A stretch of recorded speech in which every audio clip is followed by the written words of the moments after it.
Good morning, everyone. You're all sounding very awake for an early morning, so thank you so much for being here. I'm glad you were all busy talking. You didn't have to see my entrance up here. There were no steps, so it was a really interesting approach onto the stage. So welcome, everyone, to the 28th Annual American Express Restaurant Trade Program. I'm Danielle Wallace, Vice President of Merchant Services in the U.S. for American Express. Thank you. And for over 35 years, American Express has partnered with restaurants nationwide to help them grow their business and stay competitive. At Amex, we work hard every day to help build strong relationships with our merchants, help them seize new opportunities, and overcome challenges to ensure that they grow. Yesterday afternoon, I had the pleasure of meeting many of you at Ajax Tavern. Hopefully most of you were there. I think I met many of you.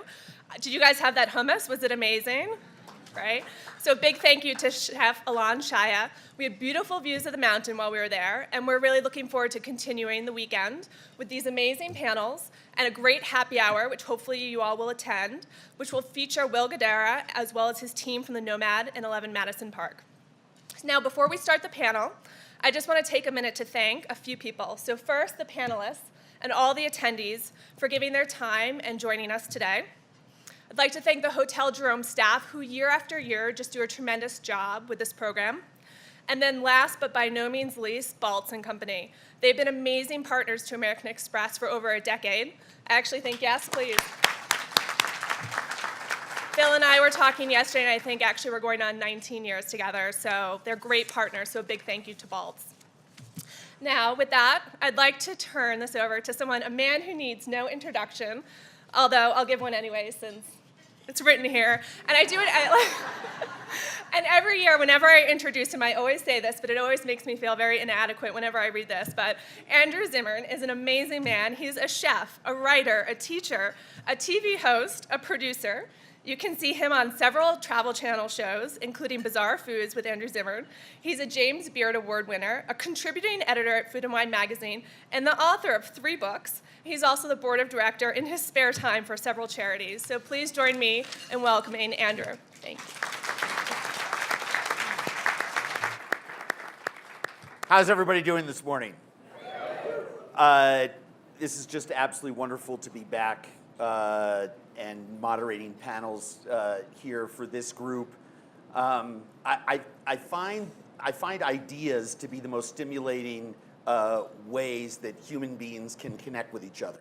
And the world is not made up of swanky parties and expensive bottles of wine and amazing food and all the other bright, shiny objects that this weekend distract me. I'm a bright, shiny objects person, and don't get me wrong, it's too early to swear. It's too early to swear. But here's so much of that are the things that distract us from what's really important, which is people. The world is made up of people, right?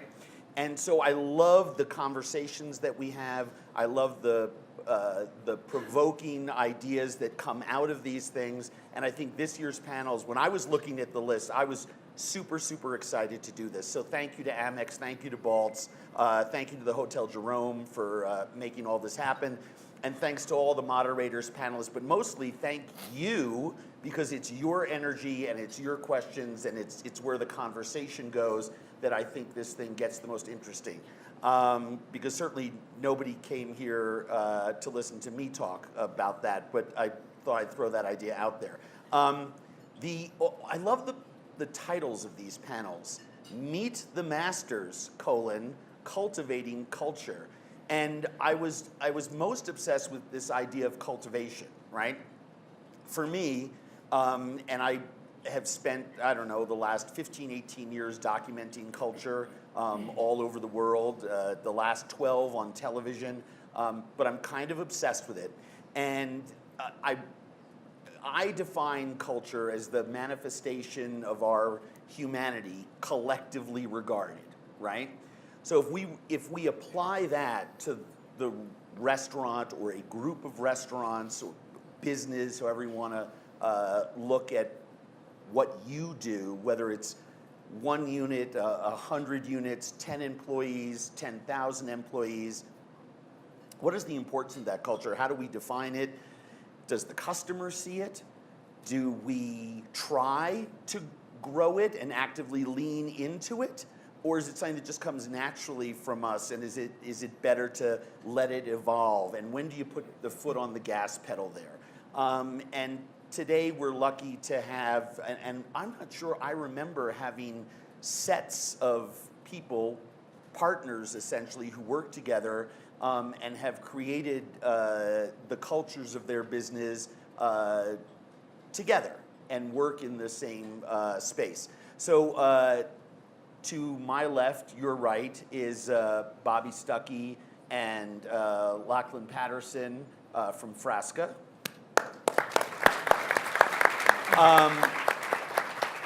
Longer bios in your little manuals. Oh, by the way, I forgot.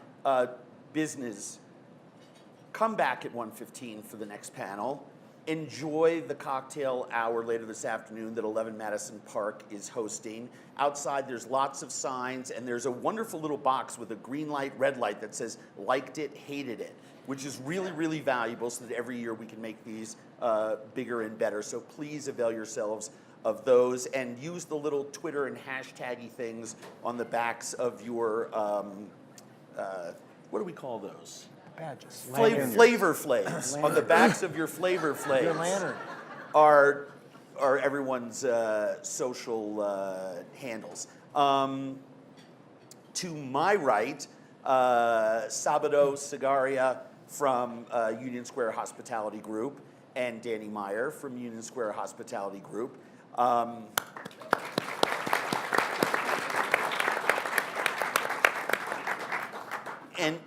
And only because it would be silly not to. I've had the pleasure of listening to Danny talk on this subject by himself for quite a long time. So I know he has something to say about this. So I thought it would be a good place to start.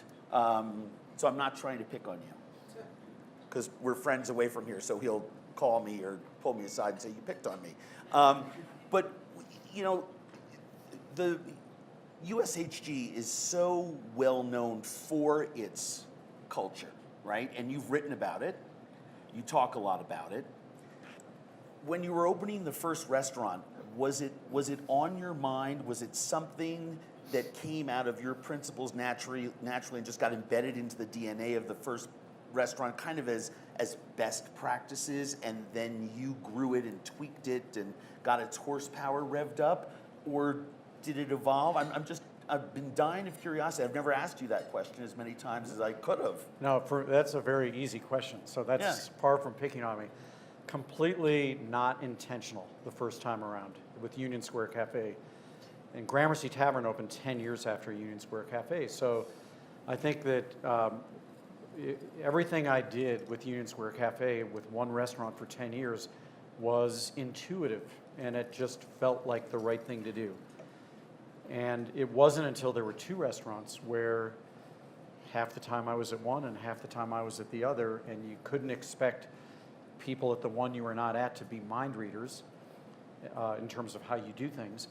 And so what had always been intuitive had to become intentional. And the way you make your culture intentional is to give language to it. There's no culture in the world that is not driven by language. Fraternities, the restaurant industry, religions, businesses, families. There's a common language that every culture has. And I just want to take a second.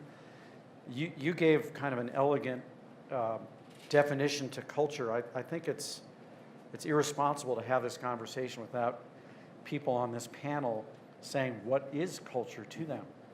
And for me, there's two ways that we think about it. The first is that, very simply, culture is the way we do things around here.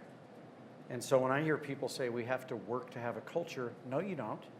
There is a way you do things around here. What you have to work at is to have an intentional culture that is hopefully an uplifting culture that helps get your organization to a better place. Well, now I'm going to angry text you because that was my second question. All right, but the second way I look at it, and was thinking about this, especially in the context of food and wine, is that everyone in this room knows probably a lot about wine. And I think of culture as being the terroir of an organization. And no matter what grapes you plant in your terroir, they're going to taste the same. You try to go get the best grapes you can. We all try to get the best employees we can. But when you plant those grapes in your soil, in your microclimate, the way you cultivate it, the way you take care of it, they're going to taste different than if you plant them in someone else's soil. And so that's what's beautiful about it, is that if you can really care for that soil, it's a really, really distinctive way to make your restaurants taste a little different and feel a little different than anyone else's. Is there advice that you have for, because you talked about doing the right thing, and that's a very difficult thing for some folks to define. Is that a question? Yes. How do you define, I mean, how do you know what the right thing, where did that come from for you? Well, everyone who runs a business gets to decide what they think the right thing is. And what my right thing is not necessarily Bobby's right thing. Mm-hmm. But it is our responsibility to know what our true north is and convey it, because it becomes the reason someone would choose to either work for you or not work for you. And if you don't tell them what your true north is, what your culture is, what your values are, then it's kind of like going to the airport and saying, I'll just go to any gate and fly any airplane anywhere because I just want to take a trip. It's not fair. So we have to tell people what it is. And at what point, or was there a point where you actually started documenting those principles Yes. and those ideas? Because Yes. you talked about the intentionality and you talked about the necessity of language. And All right, I'm starting to get a little bit self-conscious because we have a panel here. no, I have questions. I have questions for everyone. We have All right. a lot of time to talk about Okay. this, but you raised a good point, and I want to know how each person did it. Well, for me, I can so clearly remember the moment, and I've maybe even shared this with you before, but it was in 1995, and Gramercy Tavern was a handful of months old, and the only economic efficiency I had been able to find between two restaurants was that our bookkeeper was responsible for both restaurants. And one day I saw him, and he had two sets of keys because he would come in early in the morning. And one set of keys had a keychain with that yellow smiley face that you saw in the 1980s. And one keychain had a frowning face. And I said, tell me about those. And he said, well, the frowning face is obviously Gramercy Tavern. And I went, what are you talking about? And he said, it doesn't feel right. It doesn't feel like one of our restaurants. And he was telling the truth, and it didn't. And I didn't know why. And we didn't do things the same way. If culture is how we do things around here. And not a day or two after that, there was just this awful experience where there was a woman hosting a business lunch for 8 people. And she came up to me afterwards, and she was also a regular at Union Square Cafe. And she said, if you keep treating people the way you treat them here, you're never going to make it like you did at Union Square Cafe. And I said, what do you mean? And she told me the story about how she had finished only half of her salmon, at which point the server took away the salmon, gave her a coat check tag saying that your half of the salmon will be waiting for you at the coat check, left it on the bill. And I went to the general manager who was running the restaurant. I said, why in the world did you do that? Well, because she was trying to get a free salmon from us. And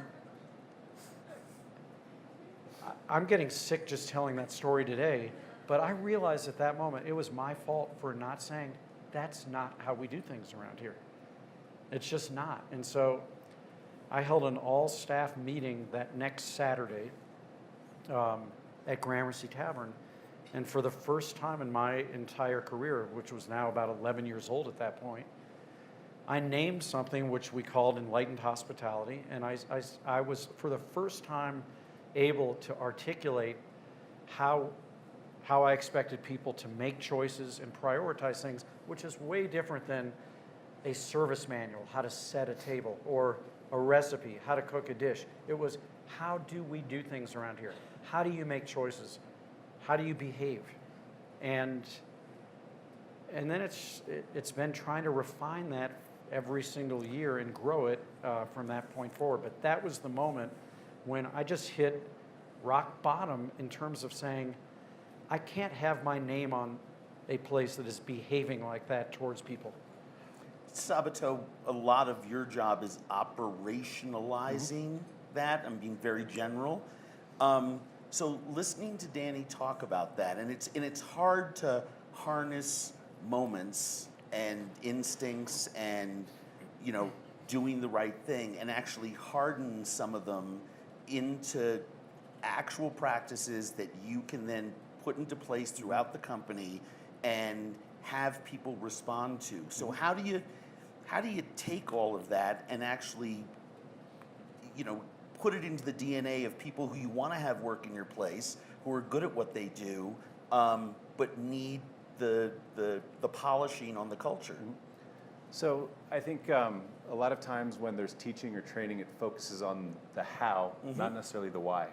And so one thing, as I was listening to Danny, how we can actually give every employee a lens with to view all interactions, whether that's with a guest or with their coworkers. And I think it was 3 years ago when we launched the family values, and we tried to distill it down to basically 4 family values: excellence, hospitality, integrity, and entrepreneurial spirit. And so that is the lens which we hold each other accountable, and also ask our teams if they're in a situation and you look at how you're responding or engaging with any stakeholder, how can you check those boxes? And that becomes the roadmap for that, where they can improvise, but as long as doing it through the family values, it allows us to move forward in that. And for our teams and our leaders, we talk about walking the talk, and every action that you do, that's done through the lens of the family values, so your team actually sees you embodying that. And I think that's really started to resonate with all employees, front of house, back of house, in our home office. Is it easier or harder to put that into play outward facing from your staff to guests, or is it or inward facing in how people relate to each other? Because you have a large restaurant group, you have a lot of people there, and when you mention those 4 values, that's as much about how you treat the guest as to how you treat the person working next to you. And everyone on our team is on that same playbook. But when we bring guests in the equation, they don't know our playbook. And what's the magic of it is when they can feel that come through. But it's up to us to really make sure that is customized for every interaction with those guests. So it sounds like it's not chicken or the egg. It starts internally. It has to. It's an internal thing that then shines outward and everyone can then see. Correct. How often are those values brought up to staff and people? Do they mention them? Are they printed on a something in the locker room? I mean, I'm just curious. Yes, and yes. One of the things that we've done is we created a CDR program, Caught Doing Right. And we have a little card, and every morning I wake up and in my inbox I read through every single TripAdvisor, Yelp, OpenTable, Facebook, Google comment that was posted in the last 24 hours. And talk about a cold shower in the morning. That's a great way to wake up. But a couple laughs. Yeah. What's really makes me get goosebumps is when I see an employee that has been recognized by one of our guests, and we don't walk up to the table and say, hello, my name is, or we're not wearing name tags. So to think that a guest spent an hour, 2 hours in one of our restaurants and had a interaction with an employee that left had such an emotional connection that they went home unsolicited, logged on, and then wanted to share with their followers and their peers in the world about how that made them feel. That's something that is so special. And so I handwrite a CDR for that, and on that there's 4 family values, and I check which one that one embodied, and do the old-fashioned thing, put it in an envelope, seal it up with a wax stamp, and then we mail it off to the restaurant. And so they're delivered that in front of their peers. I was at the Modern the other day as they were reading them out, the guest comment and then also the CDR. And so that's actually showing how not just the leaders are walking the talk, but how each of their peers are walking the talk. And so it's just constantly reinforcing that day in, day out, every opportunity that you have, whether that's a coaching opportunity or whether that's a celebrating an employee.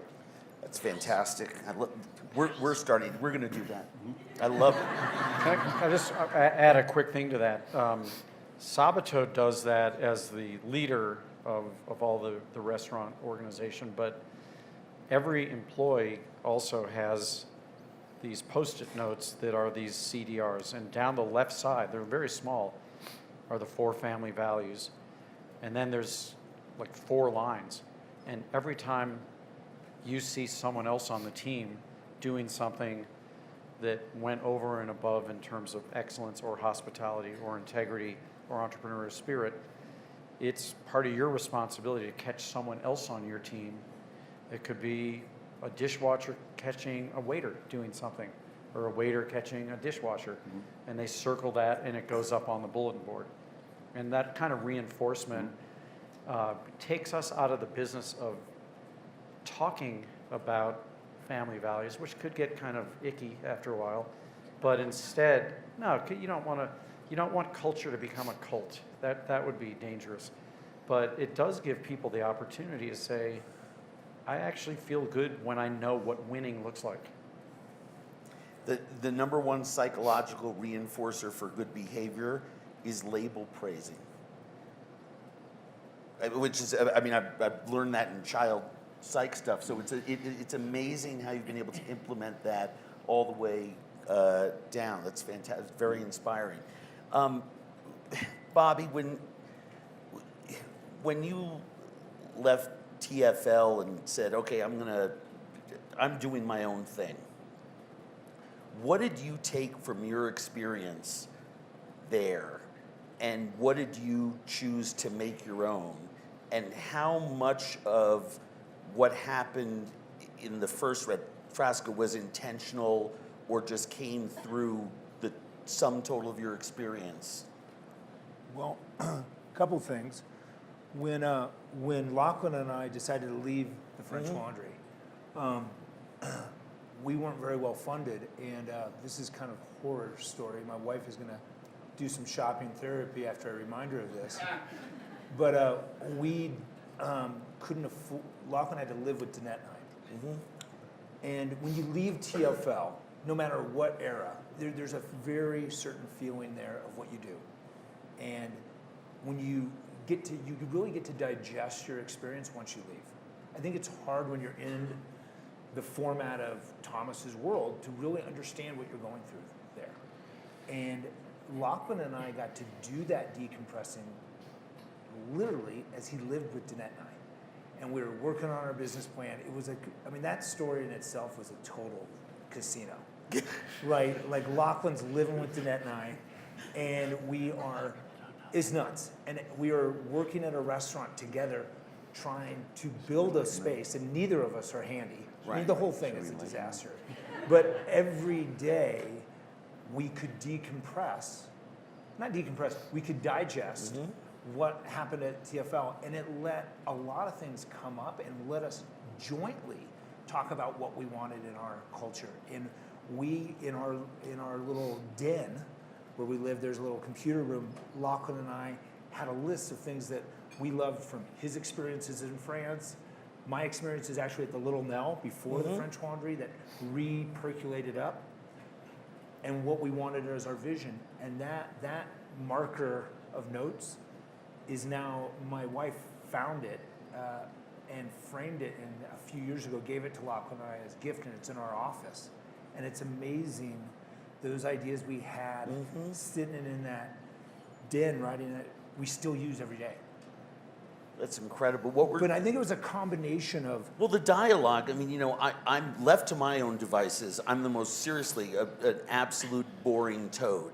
I need someone else. You know, I mean, that's where I think the people and conversation is, you know, you have to interact. I think that's what culture yeah. is. I mean, just sitting with your own ideas, oh, I'm great, oh, I'm correct. I mean, you just can't. I mean, it's the most boring conversation in the world in my own head. It's either fear-driven or it's fantasy. I mean, it's just ridiculous. But when you actually dialogue with another human being, amazing things happen. And, you know, and mind you, he doesn't live with us anymore. well, that's not what your wife told me. But when I'm really fascinated by this because I've left businesses with someone else to start something else. Did the dialogue change? You know, pre-exit to post-exit. I mean, obviously the post-exit becomes much more intentional. Like, where are we going to put the stove, right? I mean, there's actual like nuts and bolts, chop wood, carry water stuff. But you know, when you're sitting there, you know, at work during those little moments, like, gosh, when we do this, I hope we. Did a lot of that wind up on the board, or was it new stuff that you dialogued in the den that wound up on the board? I think it was I think it was like a combination of once we digested what we had just gotten to experience, and things that we had maybe had with ourselves that we wanted to do. I mean, one of the things was like, everyone talks about hospitality, but hospitality is not something that you like flip the switch on, walk onto the dining room and do it. You have to do it with your employees, with your person dropping off your groceries or whatever. And I think once we said, hey, let's make sure we're hospitable to everyone that's around us, coworkers, employees, delivery drivers, that helped the hospitality culture. Well, and I'm not trying to, well, I am trying to put you on the spot, but how did you guys decide? I want your story of how it sort of went down that said, we need to go out and do this thing on your own. And what was it that you thought you could add to the world? Because it wasn't just blind ambition, like we're going to make buckets of money. I mean, because I don't think anyone goes in the restaurant business, that's the first thing that they think of. I mean, quite the opposite. It's like, how are we going to afford to live from now on? You know, because things go from really good to like, oh my God, I own something, and you know, leaders eat last, right? And so, Great book, by the way. Fantastic, my favorite, one of my all-time heroes. Great. What was the thinking as you were going into that about the partnership between you guys?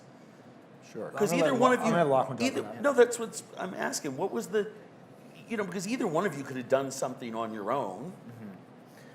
Yeah, I mean, I think just real quick to your last question, and then I'll answer that. I think what was really very fascinating. I was a very young guy when we moved to Boulder. I was 28 years old. It was 14 years ago. I didn't know the first thing about running a restaurant or running a business, even though I know I wanted to have one. But we felt like at that time, and our parents felt the same way, and I think maybe press may have felt the same way. They're like, you have the best jobs in the industry at that time. Why would you leave, right? Like, perhaps Bobby had the best wine job in America, right? Why would you leave? You know, San Pellegrino list came out. French Laundry's the number one restaurant in the world. Why would the wine director depart, won the James Beard Award? So, I think, my mic go out? For a second. There he is. So I think there was a couple things about. There were two things for me that I take away from our time at the French Laundry that I really wanted to that we really wanted to duplicate, and I think the very first thing was we noticed like an extraordinary generosity to the guest when we were there. An unbelievable, almost unreasonable generosity. And I think we turned that generosity into generosity for our staff. Because we didn't know the first thing about necessarily creating a culture of values in a business. And we were scrambling just to get open. We opened with no light switch covers, for example. Ran out of money and just got going. So for us, the generosity became all about our employees. And I remember even before Bobby and I were even paying ourselves, we would walk down the street together once a week to deposit a check in what we called the Frosca vacation account. And it was a checking account that we hoped to build enough money by the end of the year to take the entire staff to Italy. And this is, I think, like, for us, was the foundation of building team unity, right?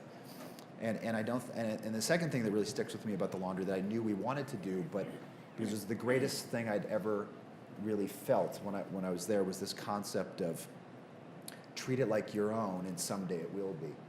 I think it sounds really great, but it's very difficult to achieve, and it usually takes perhaps decades to get there. And I think that we're actually just starting to get into that moment now, 14 years later. But I think what built it for us was this extraordinary generosity with our teams. And how did that translate then into the next place, the pizza? I mean, how do you then transfer all of that learning from Frosca into the next project? Yeah, so 2010, we opened a full-service pizzeria next door. It shared a contiguous wall, and I think that was our first opportunity to really let someone run on their own who had given so much to the company. And again, our natural tendency was to reward them with some inspiration. And so we sent one of our long-term employees who had lived in Italy, went to culinary school there, spoke Italian, was young and single, could afford to get beaten up, and he went and lived in Naples for 6 or 7 months. And that was the foundation that restaurant was built on.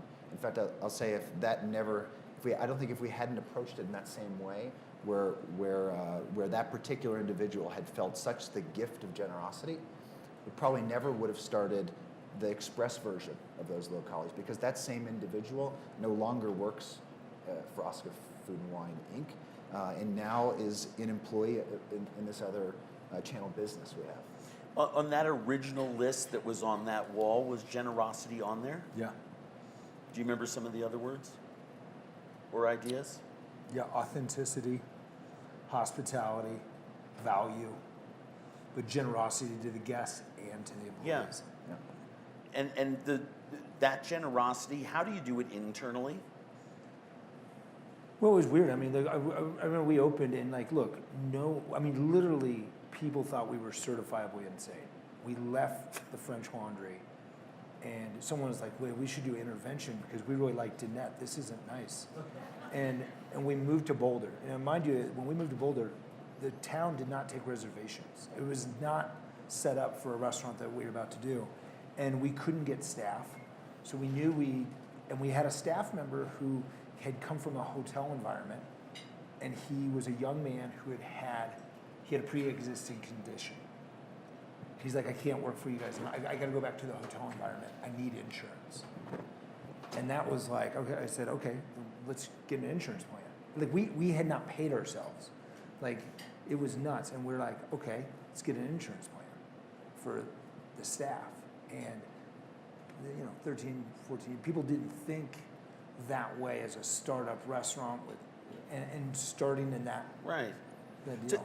But looking back, Lachlan, that sounds counterintuitive, right? I want to go over here, so to do that, I'm going to go over there. I mean, you haven't paid yourselves, you haven't done, that there's limited reinvestment in the actual place itself, and your focus is on internally making everyone feel loved up.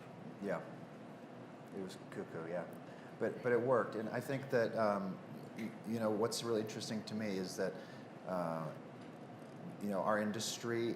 I think one thing that really holds it back is that I think it's not academic enough, and I don't think there's enough reading going on, and I don't think there's enough pulling from other types of industries.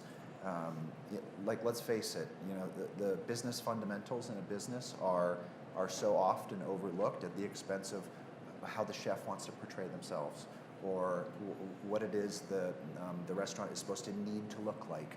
or how much money needs to be spent in order to have the next newest, greatest, whatever that is, object or dining room or painting or etc.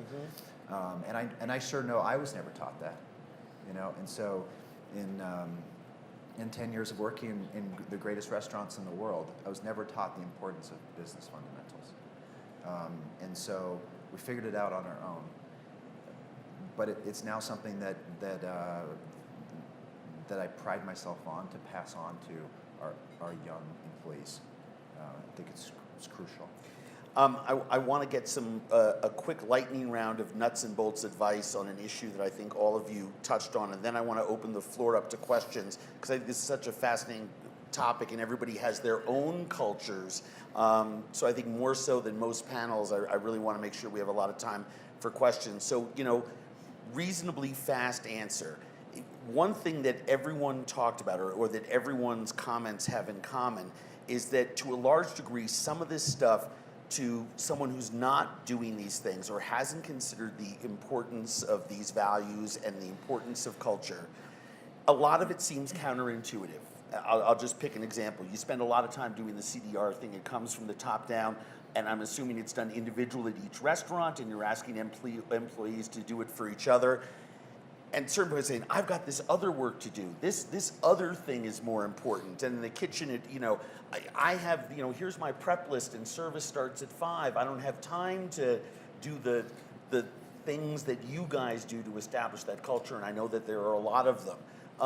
It's counterintuitive to think of generosity first in something that is a for-profit business, and that's going to be your business model is generosity, right? People think you're cuckoo. I know a lot of people get scared. As a business person, it's taking that counterintuitive step. It's someone once said to me a long time ago, I'm going to ask you to take steps you don't believe in, but I promise results that you can't imagine. And I've never forgotten that advice, and it changed my life. So I'm wondering, what advice would you give? A friend comes to you and says, I'm opening this business, I'm going to start doing X, Y, and Z, and you want to be supportive of them, and they're scared to actually do that next right thing, right? Which is such a crucial piece. What do you say? How do you wipe away the fear that's in the heart of people of taking that step off the edge of the cliff? Please. Trust me. No, I would say that I feel like I have failed at this. I could not feel more aligned with what Bobby and Lachlan were talking about in terms of generosity. And when we are not generous to one another or to a guest, it just completely roils my insides.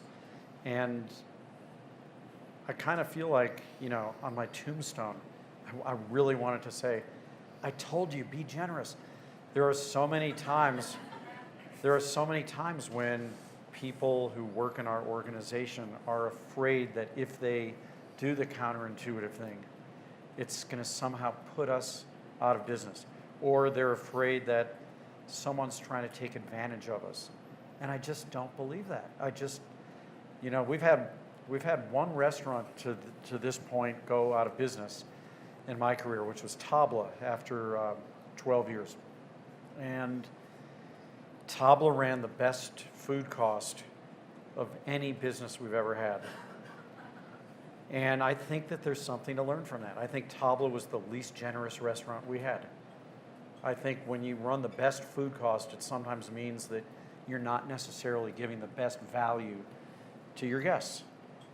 Now, it's not really fair for me to take one example and say, you see, but I know that for its entire career, places like Union Square Cafe, which is now 31 years old, and Gramercy Tavern, which is 23 or something like that years old, they're incredibly generous restaurants. They believe that you get more when you first give more. And we think that the best metaphor for the culture of hospitality is the hug. You really want to get a hug? Go give one. Sabato? Well, I think we talk about hospitality a lot, and it's not just a guest-facing term. And so by focusing on your employees first, and if hospitality is how you make somebody feel, that's how you make your employees feel. And to the generosity point, it's anybody can get a paycheck at the restaurant down the street. How can you give them more than just a paycheck? And so whether that's a trip to Italy to really understand the culture, whether that's a opportunity to learn how to butcher a whole animal, those are all ways of giving more than just a financial contribution to any one of your employees. And I think that's what really, they see that as an investment in themselves with it. Yeah. I would say, you know, the biggest things that I think I take away today after all these years that I would pass on to someone would be this idea of not only challenging your team, but really valuing the individual. I think our restaurants, I think us, I think we did a very good job in the early years of doing the first part. You know, and when you're around all the time, and I'm sure Danny could speak to that, when you just have one restaurant for 10 years, it's easy to be around and challenge everyone constantly. And there's, I think in the back of your head sometimes, sadly, you think that, you know, if they can't go faster, I'm going to help them go faster. If they can't make this place clean, I'm going to clean it. If they're not going to make this taste the way I want it, I'm just going to cook it. And I think there's sadly, the value of that person just isn't maybe enough. But as you grow, striking this balance between keeping people challenged and inspired, but letting them know how much they're valued, I think is something that took me a long time to really understand. And do you do that by the physical act of letting go and letting people sometimes fail, but actually letting them do it? Yeah, and I think also doing a much better job now praising people for the strengths I know they have, and you know, there's a lot of people that work for us that don't necessarily believe, like you often believe in them more than they believe in themselves. I specifically can speak to the difference between perhaps a fast food labor pool, if you will, which is actually a real inspiring part of the industry because it's kind of everyone, versus a lot of the employees that may seek you out because they would like to have Frosca on their resume. You know, I'll give you a great example. If I were to ask any of the sous chefs, or even, you know, maybe even the lead line cooks at Frosca, if they could, you know, if they could have their own restaurant someday, or be the manager, they would say, "Are you kidding me? I could do it tomorrow." Right? There's an extraordinary amount of confidence. You take someone who's 20 years old. We have this woman who runs our busiest locale. She's 24 years old. I don't think she believed that she could actually do it. So by really not only challenging her, but by believing in her, and by praising the strengths that she had, and really valuing her, now she's blossoming into a great leader. So Bobby, I come to you and I say, I have $100,000 in the bank. I'm sinking it into my own sandwich shop, me and my best friend. I'm nervous about letting go. I'm letting everything riding, you know, I'm putting all my chips into the middle of the table. I've listened to all of this fantastic advice, but I'm scared shitless to actually do it. What do you say to me? Well, the first thing I say is that's normal, right? Like, if you're not scared, you better get scared, right? Because something's going to hit you in the face, right? Like, that's the deal. Like, entrepreneurship is exciting, but wow, you know, a lot of things happen. I think it was, my dad was an entrepreneur. Lachlan's parents were academics in medicine. And my dad's a really quiet guy. But when Lachlan and I started, my dad was like, I mean, I didn't think twice about, like, Lachlan's going to be my business partner. And my dad was like, that is the smartest thing ever. Because my dad did not have a co-partner. He had this great business that he ran. He just retired last year. It's funny, none of his boys went into the business. A girl that went to my college, her first job out of college, went to work for my dad, became the president of the company and bought it. So his last 2 years of working, he worked for her. But he was really adamant about like, and I would pass this same advice on, is I see a lot of restaurants where it's a chef with no partner, or a front of the house guy hiring a chef, no partner. They don't have an editor. Yeah, it's really our partnership is the most incredible thing, and I would give that advice to everyone: is find a partner and enjoy the ups and then enjoy the roller coasters, enjoy everything that's going to happen, and you're going to edit each other. I mean, like, look, I'm not very talented. This guy is like really, really talented, not just as a chef, but also as directing me. I couldn't get as much done if I didn't have Lachlan doing that for me. And if But you had the couch at the very beginning. I had the couch. You had the couch. Yeah, but it really, I would tell everyone, if you're a young chef or a young front of the house guy and you're going to start a restaurant, do it as a partnership. I love that. That was actually your fantastic line. and very, very inspiring. Sarah has a microphone over there, so if you have a question, and there's another microphone on the other side. If you could raise your hand, and we have our first question already standing up in the blue and white striped shirt. Okay, this question is for Danny. Can you give us an update on how the automatic service charge is coming along, both from a guest standpoint and an associate standpoint? And of course, how has it affected your culture? I'd be happy to, and Sabato, who has been really intimately involved with the workings of it, I'm going to invite him to jump in. So the culture becomes a roadmap for that kind of decision. So if our culture says that we actually prioritize how we care for each other, even before how we care for our guests, and we're looking at an industry norm in New York City, and I think in many other parts of the country as well, that says that over the course of the last 20, 30 years, the compensation for tipped employees has actually gone up 300%, because what is a tip if not a multiplier of menu prices, which have only gone up? In fact, the multiplier has gone up in my career from 15% to 21%. And we're looking at a norm where non-tip eligible employees, also known as cooks, dishwashers, reservationists, etc., have seen their compensation in that same period of time go up 25%. How can you actually walk the talk of your culture about saying employees first when you actually mean it for the offense but not the defense? It would be like going into halftime and being the coach and you're behind and trying to motivate people where the offense is getting 10 times as much money as the defense and expecting the defense to feel really motivated. And we tried everything, free Metro cards for non-tip eligible employees, more education, you name it. And it just wasn't adding up. And so we said, we got to stop blaming the system. We have to stop saying, well, that's just the tipping system. Because whoever wrote the rule that you have to abide by it. You have to abide by the crazy laws if you accept tips, but you don't have to abide by anything. You can pay people the way you want to pay people. So we did it. We started with one restaurant at the end of 2015, which was the Modern.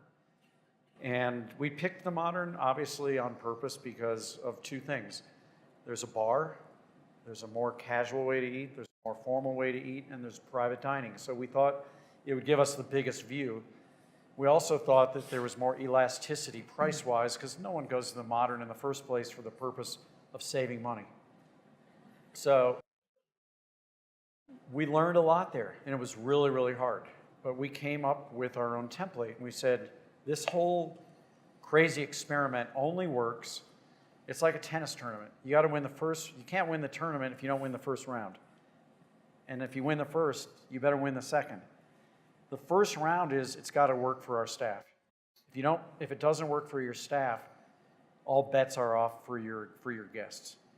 But if you can make it work for your staff, Then we thought we could win over the guests. And then the third round of the tournament, which is the hardest, actually they're all hard, is making it work for your investors at the same time, because you're looking at a mathematical equation, which is that what you're doing actually costs more than what it would have cost to just tip 21%, which is what New Yorkers basically tip, because many tip on top of the tax as well. Why does it cost more? Because we gave an automatic 20% raise immediately to our cooks. So that was more. The other thing we did was we raised the starting salary for managers, because one of the worst things about the tipping system is that it is a blockade for any kind of career advancement if you want to be a professional in the hospitality business. You get hooked on the drug of tips as a waiter or a bartender. It's not what you intended to do with your life. You wake up 25 years later and you can't get out of it, because in order to become a manager, you have to take a 25% pay cut. Or in order to go do the thing that you were trying to support just to get tips, you can't afford to go do that thing, and now you're too old to do anything. And we said, we've got to stop that. It's crazy. So that's why. But to your question, we've now rolled it out at 8 different businesses. And believe me, we would not be doing it if we thought it was going to kill our business.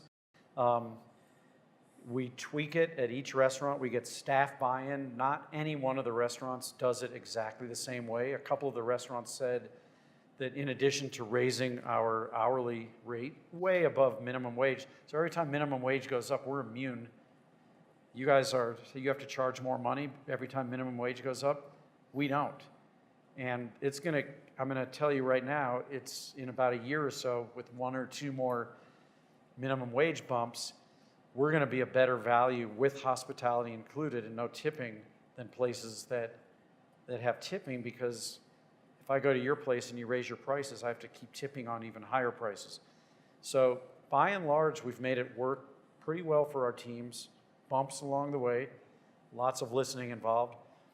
The guests have no problem whatsoever. The first time a guest does it, there's a little bit of sticker shock when they see the menu, because even though the $26 chicken, they knew that in 2.5 hours they're going to take an extra $6 out of their pocket and add a tip. When they see $32, they somehow have a tough time doing the reverse math. But once they do it once and they get their bill and we do not add an extra line for a gratuity, they're cool. And now that we're doing it in 8 places, there's enough of a critical mass of experiences that they actually like it. They like it a lot. As far as our investors are concerned, we asked them right off the bat, and we said, look at this as an investment in our people, in our culture, in our business. And we actually think that you people who are willing to sink this many millions of dollars into a restaurant, hoping that in 3 to 10 years it might pay off, we think this is going to pay off well before 3 years. It's an investment for sure. We're not going to be as profitable in the first couple of years. And I think we need to be candid. We haven't been.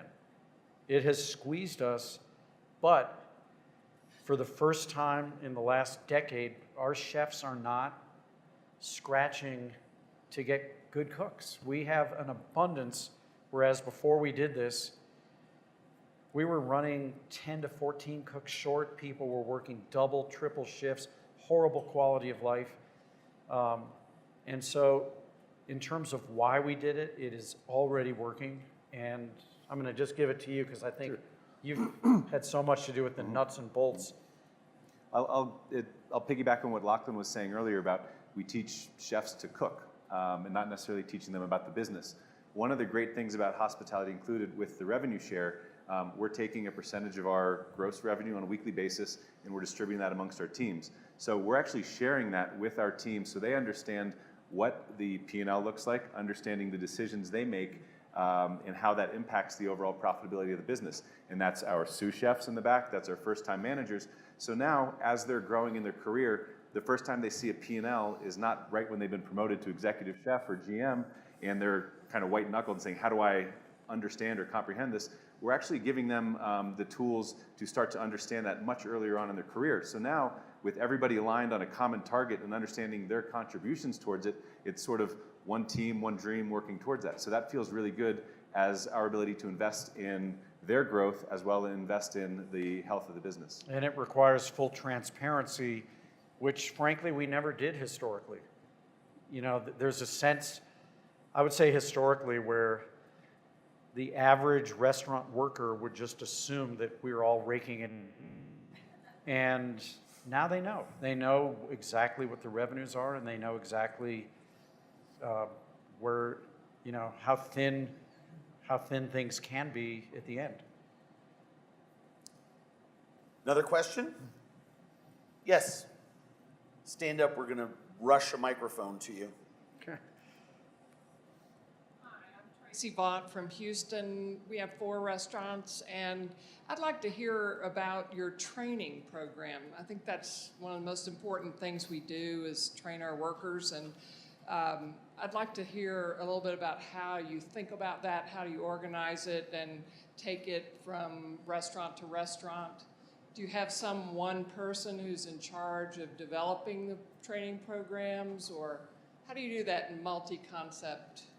I'll let both teams answer that because I think that you might find some slightly different answers. How do you guys deal with that? You know, I'm going to hand this to Locke, and I'll tell you why. Lachlan runs our fast casual pizzeria locales, and I know the guy who's back working at Frosca, I've learned so much from his growth in the fast casual world, and that's maybe how we could all, in fine dining, learn a bunch from fast casual training. So I'm going to hand it over to him on that. Yeah, sure. So I think one thing that we noticed as a company and still, you know, perhaps struggle with at times is this idea that a lot's often taken for granted with an employee when they come to you with some experience, right? And so many restaurants, especially full-service restaurants primarily, Frosco would be a great example of this, is often receiving so much, you know, capable talent like coming in. So perhaps someone was already a server somewhere. So maybe we don't have a server position for them, but they could start as back waiter if they're willing to and work their way up.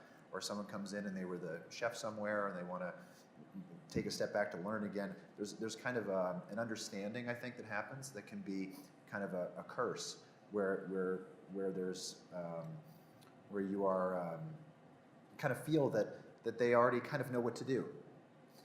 And I can speak from personal experience. I did this for many years, and I really boiled it down to kind of one idea, and it wasn't really so apparent to me until I kind of stepped out of Frosca a little bit to try to turn my attention towards our quick service locale restaurants and that type of fast food employee and systems and all those kinds of things. And here it really is in a nutshell, is I don't think most restaurants do a good enough job creating a very clear expectation for what they want a particular person to do at a particular time at a particular station.